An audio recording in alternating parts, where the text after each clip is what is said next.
Bismillahirrahmanirrahim. Assalamualaikum warahmatullahi wabarakatuh.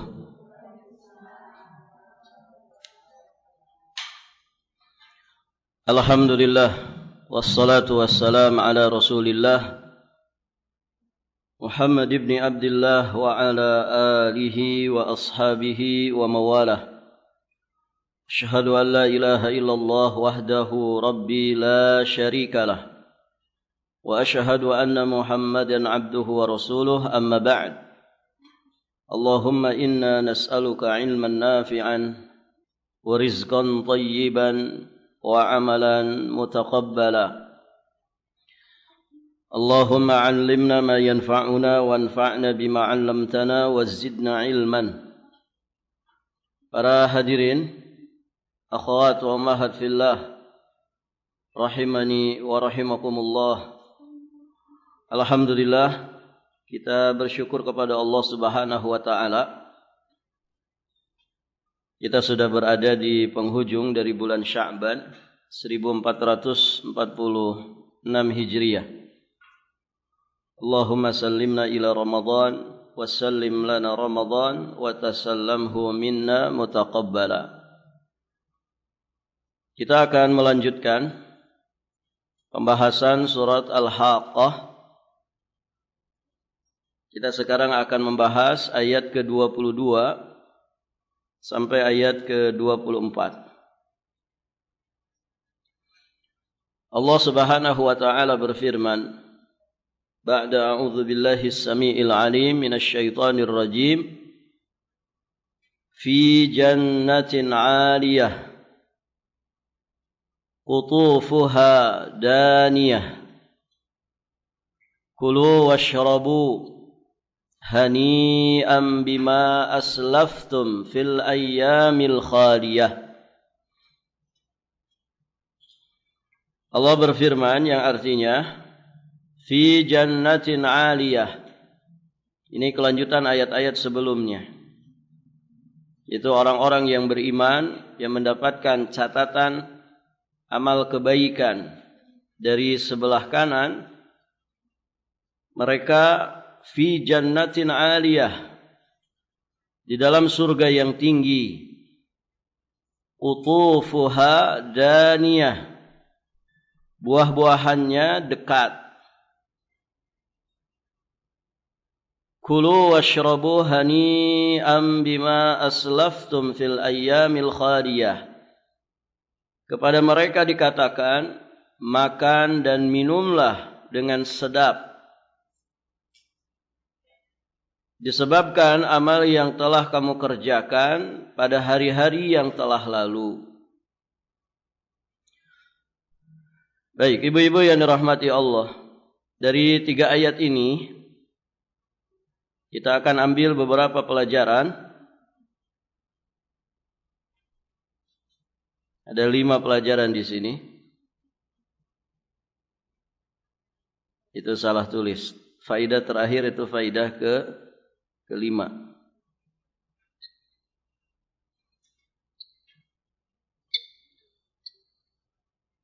Faidah pertama,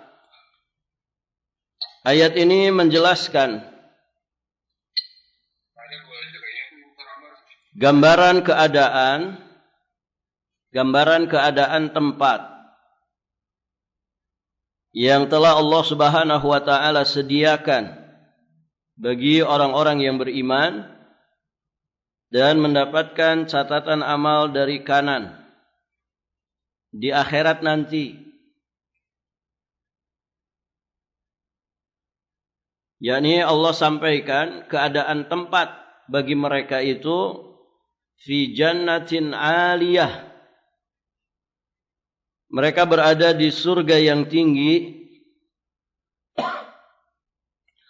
surga yang tinggi dan indah. Dari sini ibu-ibu yang dirahmati Allah, kita memahami tempat di mana surga itu berada. Ya, surga itu makhluk yang gaib. Sebagian daripada beritanya sampai kepada kita, disampaikan oleh Allah Subhanahu wa taala dan juga Rasulnya. Nah, salah satunya ini, aliyah. Ya, surga itu ada di atas. Allah Subhanahu wa taala sebutkan dalam firman-Nya di surat Al-Mutaffifin ayat ke-18. Kalla inna kitabal abrari lafi 'illiyyin. Sekali-kali tidak, sesungguhnya kitab orang-orang yang baik itu tersimpan dalam illiyin. Apa makna illiyin? Menurut sahabat yang mulia Abdullah bin Abbas radhiyallahu taala anhuma, illiyin itu maksudnya adalah surga. Ya, disebutkan dengan illiyin. Illiyin itu tempat yang tinggi di atas. Ada juga yang mengatakan maknanya adalah tinggi di atas langit yang ketujuh, di bawah arsy-Nya Allah. Nabi juga pernah mengatakan bahwa surga tertinggi itu atapnya adalah Arsyur Rahman. Surga tertinggi atapnya adalah arsy-Nya Allah Subhanahu wa ta'ala. Ditambah lagi ibu-ibu yang dirahmati Allah,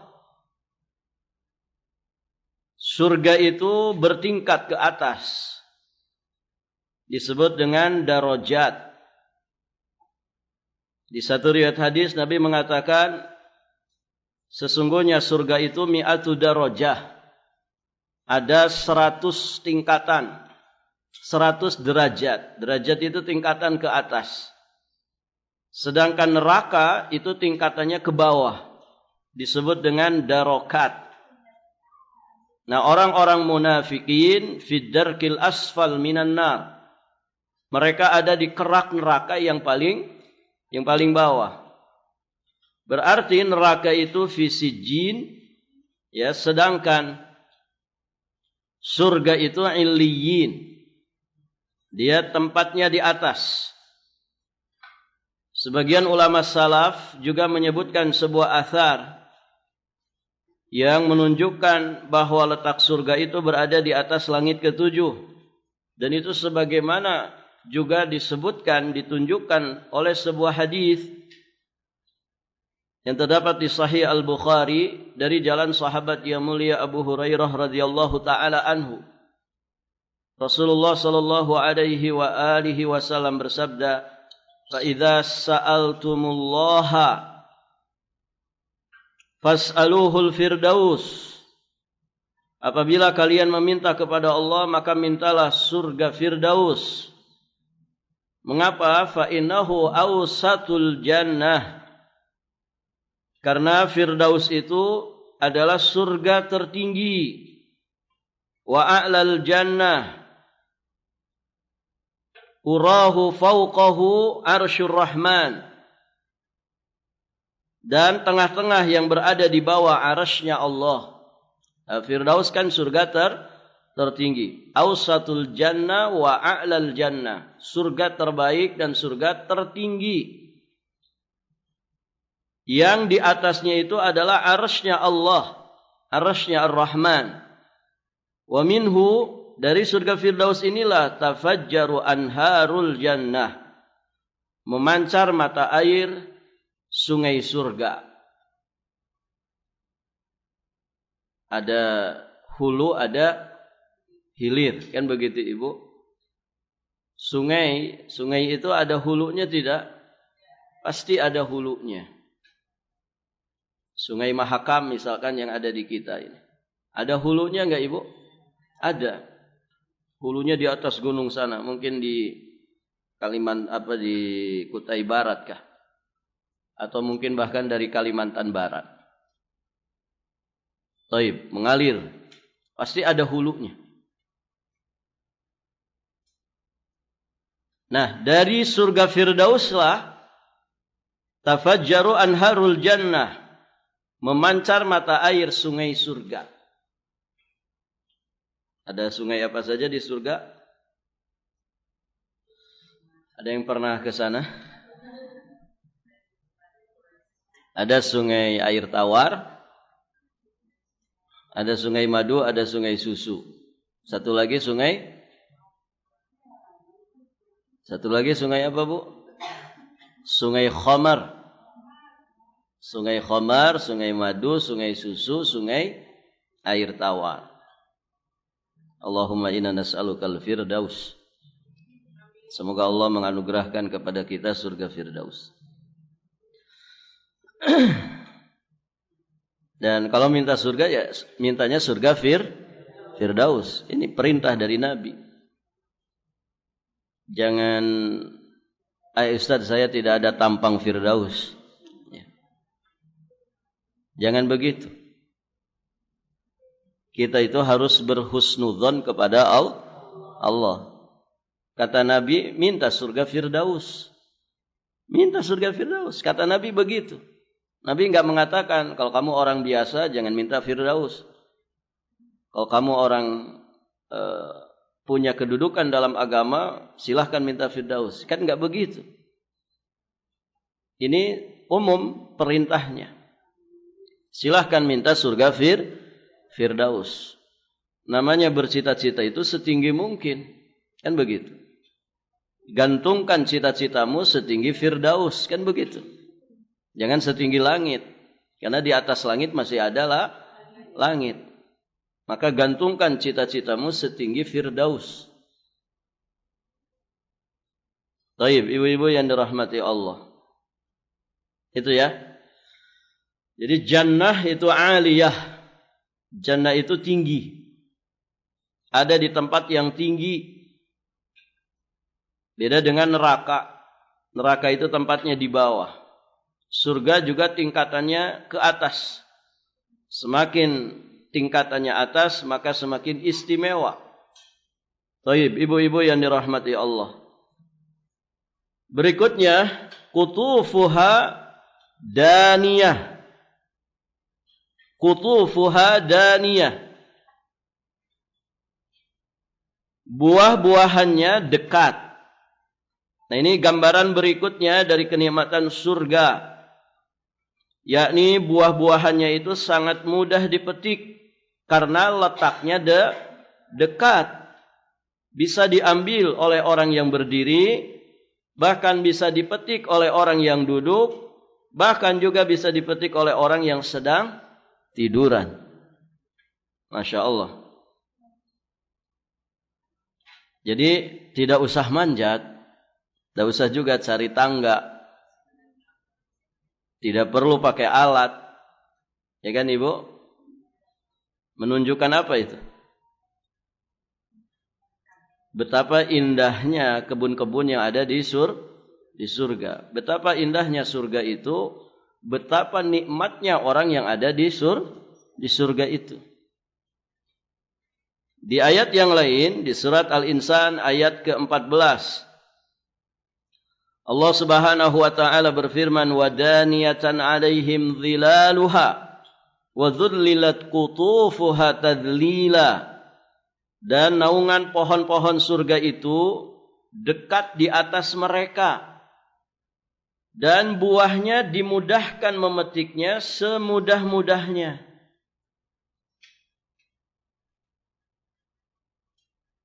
Masya Allah, ibu-ibu yang dirahmati Allah. Di dunia ini, Ibu, kebun buah itu biasanya jadi destinasi wisata. Kan begitu ya? Balikpapan ada kebun buah. Katanya ada petik melon, begitu ya, di daerah Kilo. Tapi nggak tahu. Belum pernah juga saya. Di mana lagi ada petik buah? Barakallahu fikum. Itu jadi tempat wisata. Kira-kira bayar atau gratis, Bu? Bayar. Dan biasanya mahal. Kalau di Ciwidey di Bandung itu ada petik stroberi. Di Lembang juga.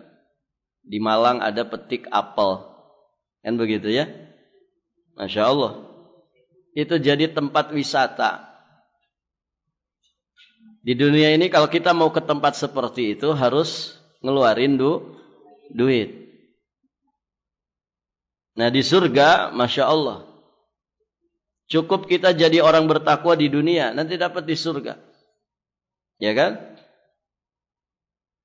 Ya tidak gratis juga, Ibu. Mesti bayar. Bayarnya di mana? Di dunia ini. Dan alat bayarnya itu sejatinya sesuatu yang juga membuat kita bahagia. Iman dan takwa itu kan membuat orang bahagia. Karena itu kebutuhan asasi manusia.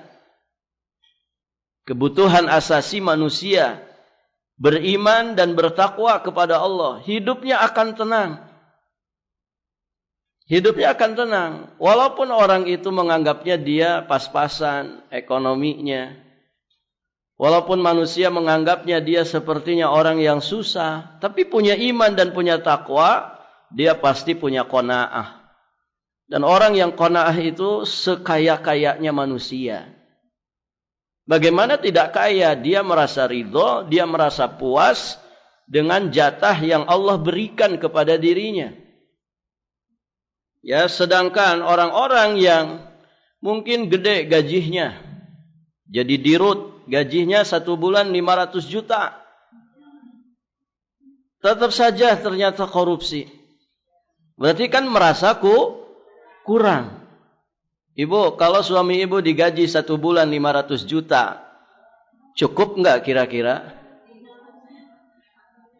Anak cuman 3, rumah sudah ada, semuanya sudah ada, suami gajinya 500 juta, kira-kira banyak sisa tidak?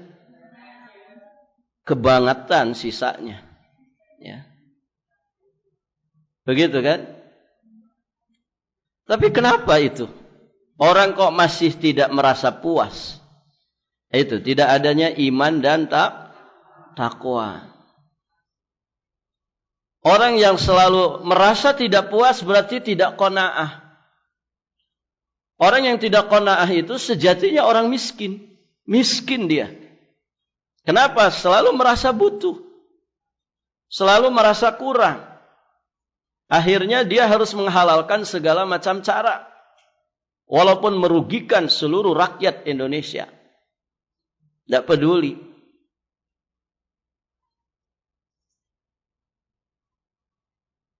Nah, itu ibu-ibu yang dirahmati Allah. Jadi, perjuangan pengorbanan yang harus kita berikan sejatinya adalah untuk kepentingan kita sendiri.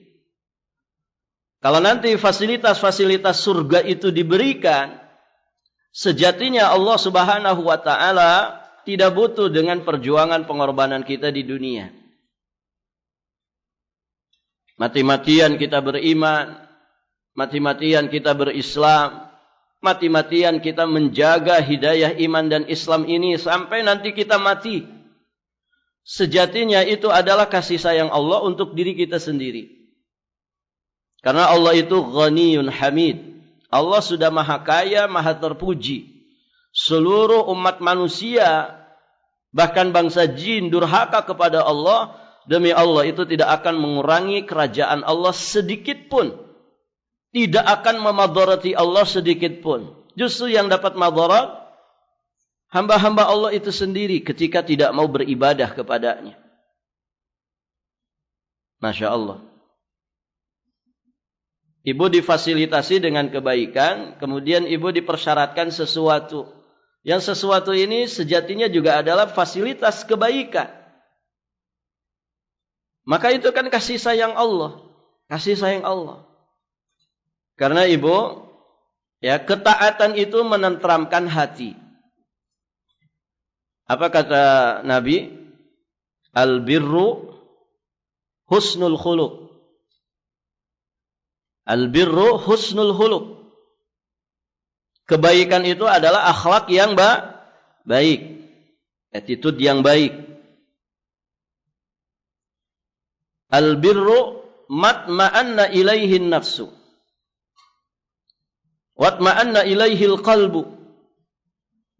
Kebaikan itu adalah apa yang menenteramkan jiwa, menenangkan hati. Kan begitu kata Nabi. Kebaikan, ketaatan yang wajib ataukah yang sunnah termasuk meninggalkan yang haram dan meninggalkan yang makruh, itu semua cakupan makna daripada albir. Jadi ketaatan kebaikan ini menenteramkan jiwa, menenangkan hati. Orang kalau tenang hatinya, ibu, tentrem jiwanya, bahagia tidak? Bahagia. Bahagia. Tidak tahu banyak berita, tidak tahu banyak gosip, anteng hidupnya. Suka ada kan di tayangan orang yang rumahnya di samping sungai, ada gunung, ada air terjunnya. Rumahnya rumah panggung, adem, ya, nyeruput kopi sambil lihat air terjun. Nikmat enggak, ibu? Nikmat. Ya. Nah, itu jadi destinasi wisata, didatangi orang-orang kota. Yang apa? Yang stres dengan hiruk pikuk perkotaan. Kenapa? Cari ketenangan. Cari ketenangan. Nah, di dalam Islam ketenangan itu enggak jauh, enggak usah harus ke tempat-tempat begitu. Enggak usah harus ngeluarin biaya mahal. Cukup kita taat kepada Allah, tunduk patuh kepada aturan Allah, jangan langgar batasan-batasan Allah, tenang hati kita, nyaman hidup kita, bahagia lahir batin kita. Itu. Tenangnya hidup kita dengan kebaikan itu nanti diganjar dengan ganjaran setimpal di surga Allah. Tempat yang paling menenangkan, menyenangkan dan membahagiakan. Begitu. Taib, ibu-ibu yang dirahmati Allah. Beda dengan dosa. Dosa itu sifatnya gimana, Bu? Kelanjutan hadis yang tadi kita baca. Wal ithmu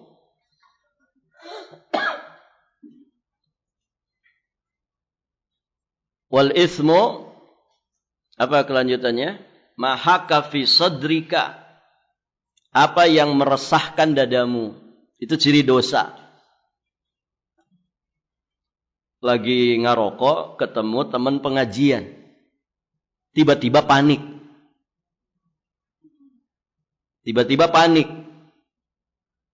Itu berarti apa, Bu? Dosa. Itu sifat dosa itu begitu modelnya. Kalau itu bukan dosa, ngapain harus panik? Ya tidak? Ngapain harus panik? Kalau itu bukan dosa. Ada teman pengajian. Dia panik. Sudah kelihatan orangnya, cepat-cepat dia matiin. Berarti dia tidak tenang itu melakukannya. Makanya kalau mau lakukan itu, dia cari-cari tempat. Jangan di kafe sana, suka banyak ikhwan ngaji lewat. Kenapa mereka pilih-pilih gitu? Ya karena nggak tenang. Apa yang mereka perbuat itu, membuat mereka resah, gelisah, nggak tenang. Berarti itu dosa. Itu dosa, sifat dosa itu begitu. Ya di kafe sana saja tuh yang di pinggir pantai, di pojokan itu. Di situ insya Allah nggak banyak ikhwan. Ya. Supaya apa? Mereka supaya merasa tenang. Ketika ada ikhwan di situ, kepergok panik. Ada beberapa teman-teman cerita begitu. Ya. Saya sering Ustaz mergoki teman-teman ngaji, tapi ngarah rokok. Gitu. Ketika kepergok saya, pararanik mereka. Panik. Ada lagi yang cerita, teman saya ini, Ibu, orangnya memang beranian. Jadi ketika dia mergoki di warung, ada temannya ngerokok. Sengaja dia samperin. Dia panik itu. Sebelum dari kejauhan aja kelihatan sudah panik dia. Cepat-cepat dimatiin. Dia datangi orang itu. Malah disengajain. Hebatnya antum. Ya. Sama anak kok bisa malu, sama Allah tidak malu. Digituin, Bu. Antum sama anak kok bisa ya malu katanya. Tapi sama Allah tidak malu. Oh, langsung merah wajahnya.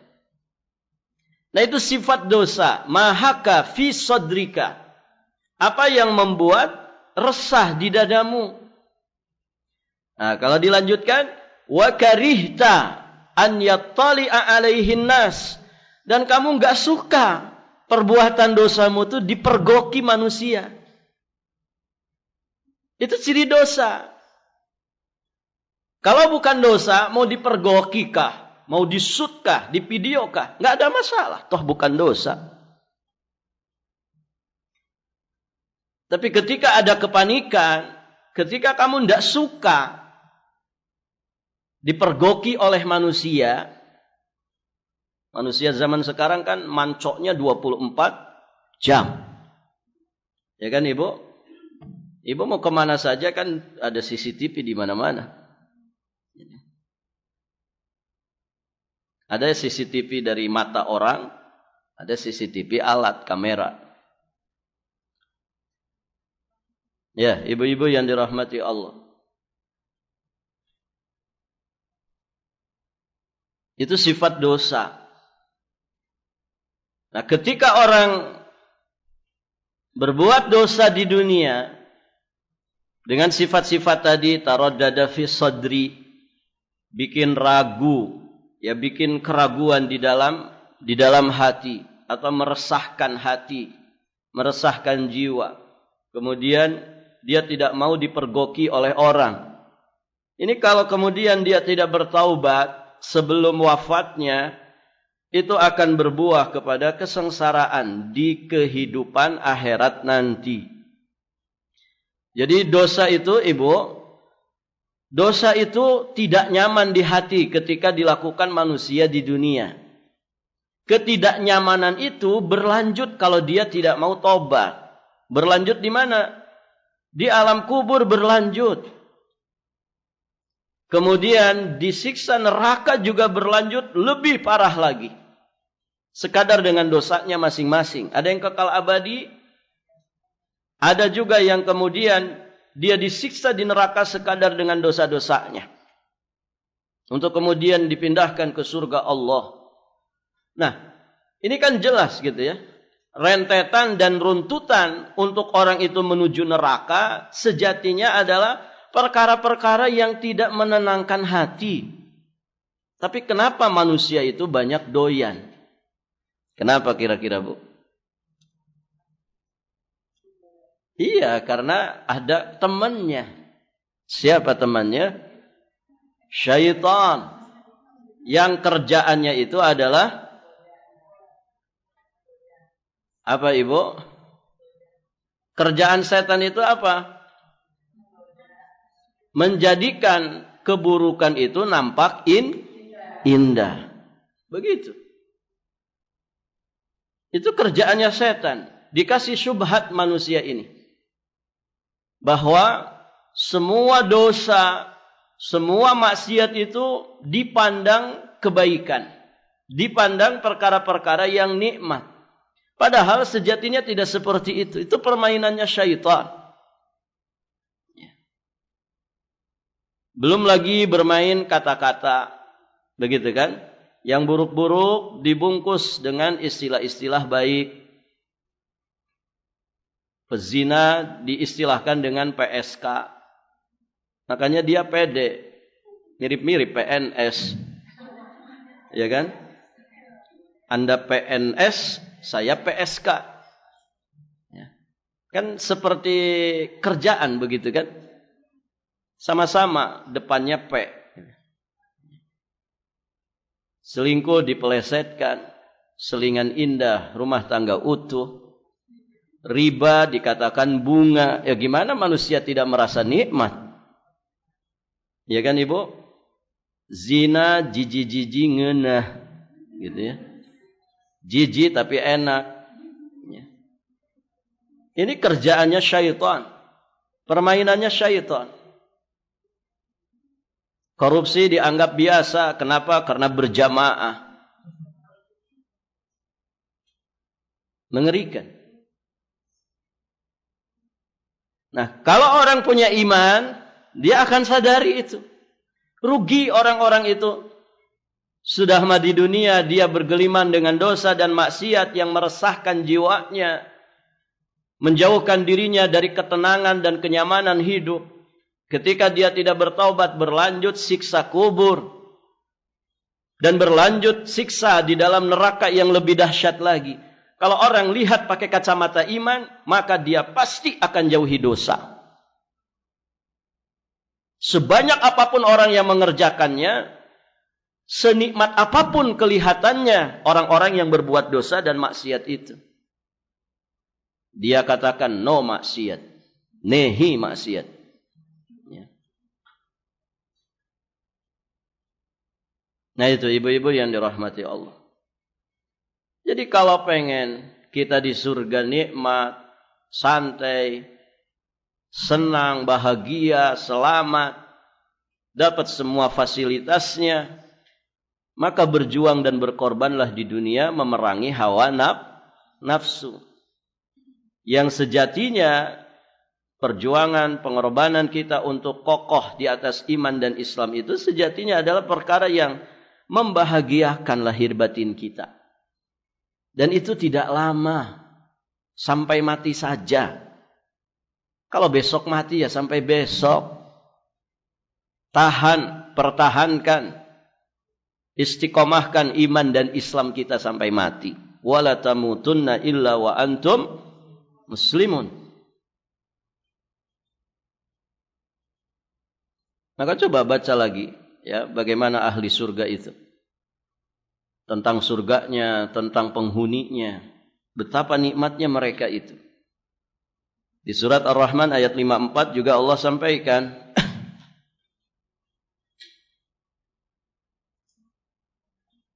Muttaqiin ala furushim batainuha min istabrak. Wajanal jannataini dan. Mereka bertelekan. Mereka ittika. Ittika itu duduk pakai matka. Matka itu sandaran. Ibu kalau datang ke toko apa ini? Restoran Arab atau toko-toko barang-barang rumah di Arab itu, sofa atau yang sejenis dengan itu biasanya ada jual matka. Ya, matka itu bantal kotak-kotak, empuk tapi agak agak padat. Itu untuk sandaran. Nyandar dengan tangan, ya, dengan tangan dan juga sebagian dari pinggang. Taib.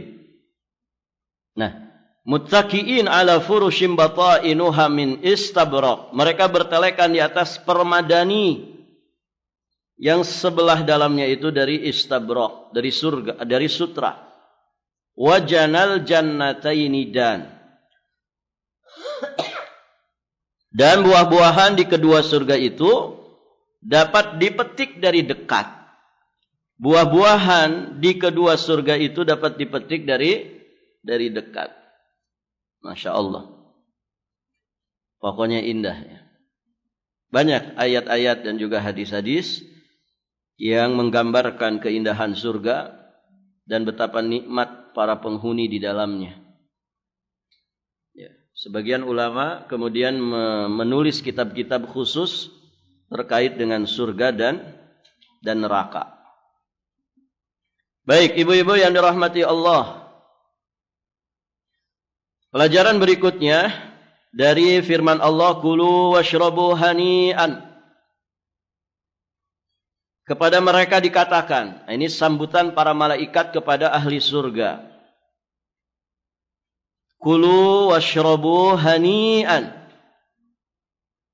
Makan dan minumlah dengan sedap. Bima aslaftum fil ayyamil khaliyah. Disebabkan amal yang telah kamu kerjakan pada hari-hari yang telah lalu. Maksudnya di dunia. Ibu bertamu. Disodorin segala macam buah-buahan 3 keranjang. Belum kue-kue basahnya, kue-kue keringnya. Kue antara basah dan kering. Belum minumannya. Mau yang berwarna apa saja ada. Dipersiapkan itu segala sesuatu, dihidangkan. Tapi tuan rumahnya tidak mempersilahkan. Gimana kira-kira Bu? Sungkan nggak Ibu? Sebetulnya pengen ini. Itu buah-buahan kesukaan. Apalagi ada kue. Itu wadek kesukaan saya. Gitu ya. Ya Ibu. Tapi tuan rumahnya ngobrol aja, dia nggak mempersilahkan. Sungkan nggak kira-kira? Sungkan. Ya. Pas tuan rumahnya ke dalam dulu, minta izin dulu mau ke dalam. Kira-kira mau diambil juga nggak Ibu? Takut ada CCTV, gitu kan? Tetap saja sungkan, gitu ya. Walaupun serba ada, dihidangkan. Tapi kalau tidak disambut, tidak ada penyambutan, tidak ada kalimat mempersilahkan, sungkan kita. Nah ini ahli surga ini Masya Allah. Mereka masuk ke dalam surga dengan sambutan yang luar biasa, dipersilahkan untuk menikmati, menyantap apapun yang menjadi fasilitas surga. Jadi penduduk surga diterima dengan sambutan yang ramah dari para malaikat yang menjaganya. Di beberapa ayat juga disebutkan. Di antaranya di surat Az-Zumar ayat 73. Wasiqal ladzina taqaw rabbahum ilal jannah zumara hatta idza ja'uha wa futihat abwabuha wa qala lahum khazanatuha salamun alaikum tibtum fadkhuluha khalidin. Insyaallah. Dan orang-orang yang bertakwa kepada Rabb-Nya dibawa ke dalam surga berombongan-rombongan. Sehingga apabila mereka sampai ke surga itu, sedang pintu-pintunya telah terbuka, dan berkatalah kepada mereka khazanatuha, penjaga-penjaga surga, yakni dari bangsa malaikat. Disambut meriah Ibu. Dibukakan pintunya, dipersilahkan, kemudian disambut meriah dengan kata-kata yang menenangkan dan menenteramkan. Salamun alaikum, kesejahteraan dilimpahkan atas kalian. Tibtum, berbahagialah kalian. Maka masuklah surga ini sedang kamu kekal di dalamnya. Insyaallah. Disambut. Ya. Sama kayak ibu jadi tamu kehormatan kan juga disambut.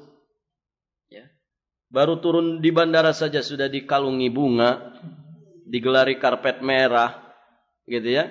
Kalau ibu jadi ibu negara kan begitu. Ya. Barangkali ada yang mau daftar. Jadi ibu negara. Ya, ibu yang dirahmati Allah. Itu di dunia. Ya makanya orang rebutan pengen jadi itu kan. Walaupun harus ngurusin 280 juta manusia. Barakallahu fiikum. Nah, di sana nanti tanpa beban, Bu. Ibu disambut sedemikian rupa. Sudah tidak ada lagi beban. Enggak ada lagi beban. Justru itu adalah hari pembalasan atas kebaikan kita di dunia. Disambut dengan begitu meriah oleh para malaikat. Di ayat yang lain di surat Ar-Ra'du ayat 22 sampai 24 juga Allah Subhanahu wa taala menyampaikan walladzina sabaru ibtigha'a wajhi rabbihim wa aqamus salata wa anfaqu mimma razaqnahum sirran wa alaniyatan wa yadra'una bil hasanati sayyi'ata ulaika lahum uqbad dar. Dan orang yang sabar karena mengharap keridhaan Rabb-Nya. Dia sabar karena ingin dapat ridha Allah. Berarti ini dikerjakan di dunia. Kemudian melaksanakan salat. Kemudian mereka menginfakkan sebagian rezeki yang kami berikan kepada mereka sirran wa alaniyatan, baik secara sembunyi-sembunyi ataupun terang-terangan. Ya, sedekah itu bisa terang-terangan, bisa sembunyi-sembunyi. Ketika kita ingin juga menularkan kebaikan, maka bisa dengan terang-terangan, dengan menjaga hati dari riya dan sum'ah. Ketika ada maslahat yang lain, terang-terangan, tidak ada masalah. Atau sirron, ya secara sembunyi-sembunyi. Kemudian wa yadra'un bil hasanati sayyi'ah. Mereka juga menolak kejahatan dengan kebaikan. Maka kata Allah, orang-orang yang melakukan kebaikan-kebaikan ini lahum uqbad dar. Mereka mendapatkan tempat kesudahan yang baik. Apa itu tempat kesudahan yang baik? Dijelaskan di ayat berikutnya, jannatu adni yadkhulunaha, yaitu surga Aden. Mereka masuk ke dalamnya bersama dengan orang-orang saleh dari nenek moyangnya, pasangan-pasangannya, anak cucunya. Ini berarti rombongan masuk surga sekeluarga. Sedangkan para malaikat masuk ke tempat-tempat mereka dari semua pintu. Malaikat-malaikat khazanatul jannah, penjaga surga. Kemudian malaikat-malaikat ini menyambut mereka. Di sini poinnya. Salamun alaikum bima sabartum. Para malaikat ini mengucapkan keselamatan, kesejahteraan atas kalian karena kesabaran kalian. Karena kesabaran kalian. Lihat, beramal saleh dan sabar di atas amal saleh. Beriman dan sabar di atas keimanan. Ini nanti yang kemudian menjadi kalimat pujian para malaikat kepada ahli surga. Salamun alaikum bima sabartum. Selamat sejahtera atas kalian karena kesabaran kalian. Fa ni'ma uqbad dar. Maka alangkah nikmatnya tempat kesudahan itu. Ini sambutan para malaikat. Masya Allah. Ibu-ibu yang dirahmati Allah. Disambut oleh para malaikat. Nah, salah satu di antara sambutannya, para malaikat ini mempersilahkan ahli surga untuk makan dan minum sesedap mungkin. Barakallahu fiikum.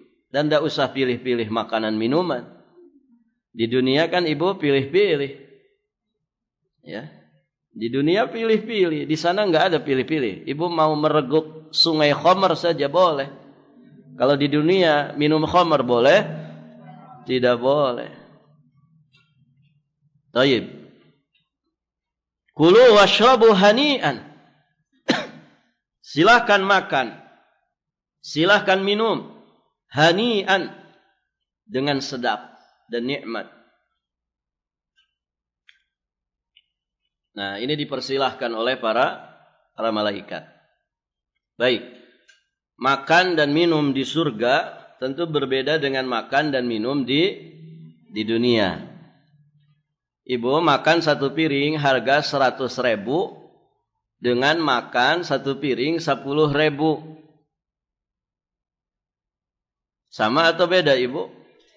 Beda harganya. Tapi efeknya sama. Ya kan? OTW kotoran. Gitu. Semua nanti akan jadi kotoran. Dan enaknya makanan itu kan di mulut saja. Lewat sedikit tenggorokan ada rasanya bu? Tidak ada. Enaknya itu di mulut saja.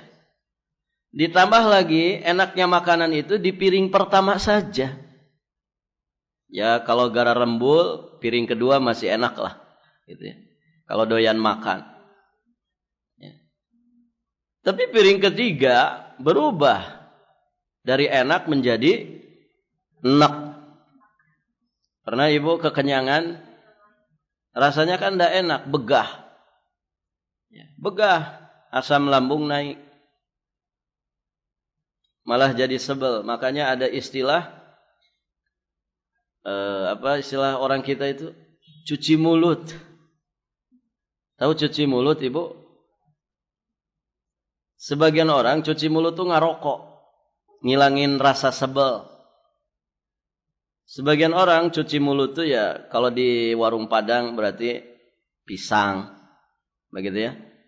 Ada yang mungkin kue-kuehan, ada yang mungkin buah-buahan. Ada istilah cuci mulut. Di sini ada istilah cuci mulut, Bu. Cuci mulut habis makan. Itu maksudnya itu, makan sesuatu yang manis yang bisa menghilangkan rasa sebel di lidah setelah makan berat. Biasanya buah-buahan. Sebetulnya kan buah-buahan dimakan sebelum makan. Nah, di sebagian kita lumrahnya ya cuci mulut itu buah-buahan itu habis makan. Baik, ibu-ibu yang dirahmati Allah. Jadi di dunia pilih-pilih makanan. Baru kadarnya terbatas. Kalau di sana enggak. Di dunia ini ujungnya juga jadi kotoran. Ibu makan yang sepiring 100.000 ketika keluar wangi. Iya wangi Ustaz, karena harganya 100.000. Kalau yang 10.000 di pinggir jalan, itu nanti keluarnya bau. Enggak begitu kan Ibu? Sama saja, yang 100.000 satu piring, yang 10.000 satu piring, itu keluarnya sama, kotoran, bau lagi. Kalau di surga nanti Ibu, ada BAB, BAK ada? Tidak ada. La yabulun, wala yataghawatun, wala yamtakhitun. Tidak ada BAB, tidak ada BAK, tidak ada orang beringus. Tidak ada. Semuanya menguap menjadi aroma kasturi dari badannya. Ustaz, kalau enggak BAB itu kan penyakitan. Sembelit namanya. Itu kan di dunia, Ibu. Jangan samakan di dunia dengan di akhirat. Di dunia orang enggak bisa BAB, normal atau sakit? Sakit, seminggu tidak BAB. Ya. Sakit itu orang. Sehari makan 3 kali, 3 piring. Seminggu berarti 21 piring ada di perutnya, enggak keluar-keluar. Itu orang sakit. Nah di akhirat enggak. Di akhirat enggak ada BAB, enggak ada BAK, enggak ada ingus. Enggak ada dahak. Ya. Ibu punya suami seganteng apapun, ada dahaknya enggak Ibu? Ada ingusnya. Buang angin, baunya minta ampun. Gitu. Di dunia, beda dengan di akhirat. Makanya Ibu, perhatikan faidah ke-4. Ini disebutkan di dalam kitab Aisarut Tafasir. Aqluhum liladzatil akli la lihufadhi 'alal jismi kama hiyal hal fid dunya ya'kulul adamiyyu lil baqa'i 'ala hayatihi id law tarakal ghida halak. Aktivitas makan ahli surga benar-benar untuk menikmati taladzud, untuk bersenang-senang dengan lezatnya makanan, bukan untuk menjaga kesehatan tubuh. Kita kalau makan di dunia Ibu, untuk menjaga kesehatan tubuh, untuk mempertahankan kehidupan. Karena manusia kalau tidak makan bisa binasa, kan begitu. Ya'kulul adami lil baqa' ala hayatihi. Manusia itu makan di dunia untuk keberlangsungan hidupnya. Idlau tarakal ghida. Karena jika dia tidak ada asupan makanan, dia ini akan binasa. Nah, makan di akhirat nanti, di surga Allah nanti, itu bukan makan kayak di dunia untuk keberlangsungan hidup. Karena memang mereka akan hidup kekal abadi di surga. Sudah enggak mikirin bagaimana nutrisinya berapa persen, karbohidratnya berapa persen, vitaminnya berapa persen, seratnya segimana. Itu enggak usah ada hitung-hitungan gitu lagi. Ya. Proteinnya, lemaknya. Di masyarakat kita ada istilah 4 sehat, 5 sempurna. Itu enggak usah itu. Di surga itu udah enggak usah berlaku. Kenapa? Karena semua fasilitas makanan minuman, yaitu semuanya bermanfaat. Ya. dan di level tertingginya dari kelezatan. Jadi mereka betul-betul bersenang-senang dengan makan dan minum. Baik, ibu-ibu yang dirahmati Allah. Di penghujung ayat Allah sampaikan bima aslaftum fil ayyamil khaliyah. Itu semua fasilitas surga itu didapatkan disebabkan amal yang telah kalian kerjakan pada hari-hari yang telah lalu. Maksudnya adalah pada saat kita di dunia. Berarti pelajaran kelima di sini, amal soleh yang dikerjakan di dunia dengan sebaik-baiknya merupakan sebab bernikmat-nikmatnya manusia itu di surga. Ibu bisa lihat juga di ayat-ayat yang lain. Ada di surat An-Nahl 32, ada di surat Al-Kahfi 107-108. Bahwa amal soleh itu, semakin banyak amal soleh, semakin besar pahalanya, semakin berkualitas amal soleh itu, maka semakin besar peluang dia untuk bernikmat-nikmat di dalam surga dengan level yang tertinggi. Terus bagaimana ada hadis di Sahih Bukhari, la yadkhulul jannah ahadun minkum bi'amalih. Tidaklah salah seorang dari kalian masuk surga karena amalnya. Ini seperti kontradiksi dengan ayat tadi. Maka jawabannya kata para ulama, bahwasannya amal manusia itu tidak bisa menjadi iwad. Iwad itu pengganti harga dari surga. Karena surga itu sangat mewah, mahal dan super spesial. Begitu. Ala inna sil'atallah ghaliyah. Ketahuilah bahwasanya barang dagangan Allah itu mahal. Ala inna sil'atallah al-jannah. Ketahuilah barang dagangan Allah yang mahal itu adalah surga. Taib. Kemudian jawaban yang lain kata para ulama, seorang hamba masuk surga jelas dengan karunia dan rahmat Allah. Namun setelah berada di surga, maka tingkatan surga dan level nikmat yang akan didapatkannya, semua itu sekadar dengan kualitas amalnya ketika di dunia. Nah itu ibu-ibu yang dirahmati Allah. Barakallahu fikum. Baik, sampai di sini saja dulu pelajaran kita. InsyaAllah nanti kita lanjutkan.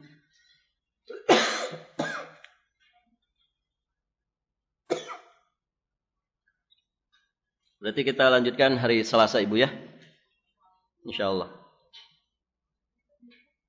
Sudah Ramadan berarti.